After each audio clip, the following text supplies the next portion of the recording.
So Xbox Game Pass continues to light up February as we have even more games. But guys, we have one big game completely brand new that is going to be coming on day one, and I am super excited to talk about this upcoming game. Also, Cyberpunk 2077 gets a next-gen upgrade with tons of new changes, guys. We're going to dive into that and check it out real quick in this video. If you haven't already subscribed, since 98% of you haven't joined this pure Xbox fast-growing channel, with that, let's get into it. Now, first, before I get into all the games that were announced for Game Pass, we have an insane title coming to Game Pass on day one in Atomic Heart. This is an open world action RPG where you play as a special KGB agent who's investigating the catastrophic events of this special facility. Now, the story obviously there seems pretty interesting, but so far what I'm seeing that's really awesome is the gameplay, guys. This really what I could only describe as like if BioShock had a baby with Wolfenstein in like a Fallout world. Now, this game has been in development for quite some time, but I gotta say the visuals look great. The gameplay just looks fantastic,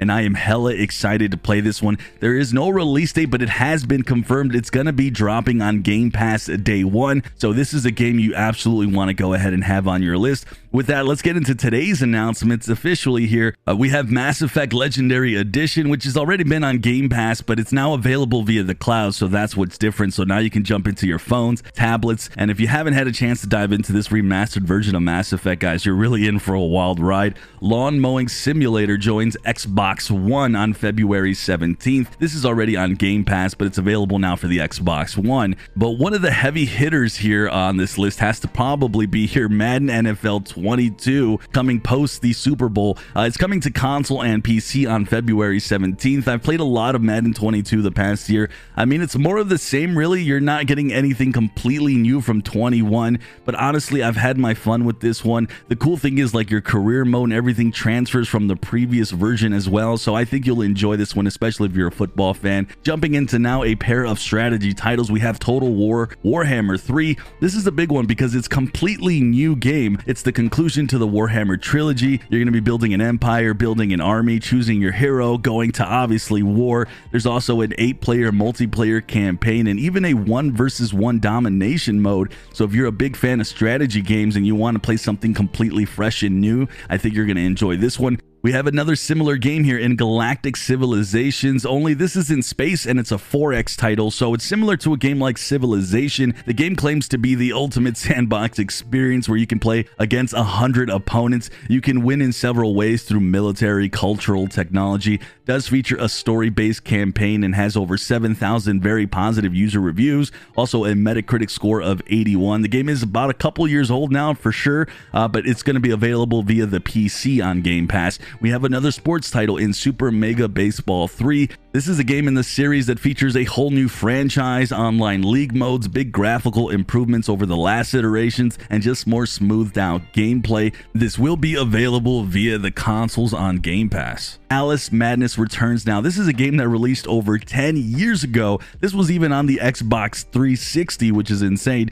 It's a psychological horror hack and slash adventure game where you play as Alice on a quest to try to restore her sanity and also discover the truth of her family's brutal death 11 years ago. Now, the game is certainly an old school one at this point, but if you're a fan of horror, you might enjoy this one. It's also available via the PC as well, so keep that in mind. Then we have a Robo Quest. This is a fast FPS roguelike game that came out back in 2020 to some good reviews. The environments in this one are randomly generated, and like most roguelites, you're just going to be pushing through each time, gathering upgrades to your abilities and character, and of course taking out evil bots and enemies along the way. The game is in early access, so it's not finished yet, but the cool thing is you can actually play this co-op with a friend, so it does have some interesting things for sure. And this one is set to arrive on Game Pass on February 22nd. So Cyberpunk 2077 gets a next-gen upgrade, guys, but it also has a free trial, meaning any one of you can jump in there today and check out all these new changes. So the Xbox Series X Cyberpunk version here is going to get 4K 60 FPS, guys, with ray tracing. So that is freaking huge. This is also a free upgrade for all the owners of Cyberpunk 2077 from Xbox One. Now, there is a crap ton of changes coming to the game, from graphical improvements, faster loading times, the UI has been revamped a bit, map enhancements, new relationship interactions, skill rebalances, and even the way the AI acts. It's no longer derpy cops and derpy citizens running around out there doing dumb stuff while firefights are happening. Everything's going to be a lot smarter. There's also new weapons, new gears, new apartments to rent. I mean, this is honestly the biggest update we've seen to this game in quite some time. I've actually had the pleasure of jumping into this one and playing it from start to finish, and despite all the hate and the bad reviews, I enjoyed the crap out of this game. It really felt like a movie, like I was playing in a movie, and I was pretty much the character controlling everything. The story for me was really that good, and that was when the game was full of bugs and all sorts of issues, and I enjoyed the crap out of it. Honestly, I think now is the best time to jump into Night City and enjoy one of my favorite games of the past few years. With that, guys, let me know which games on the list for Xbox Game Pass we talked about, you're hyped about. Also, are you guys excited to dive into all the new changes with Cyberpunk 2077, especially since it has that free trial? And finally, make sure you check out this video here so you guys can get more recommendations on awesome Xbox games. I'll see you in the next video.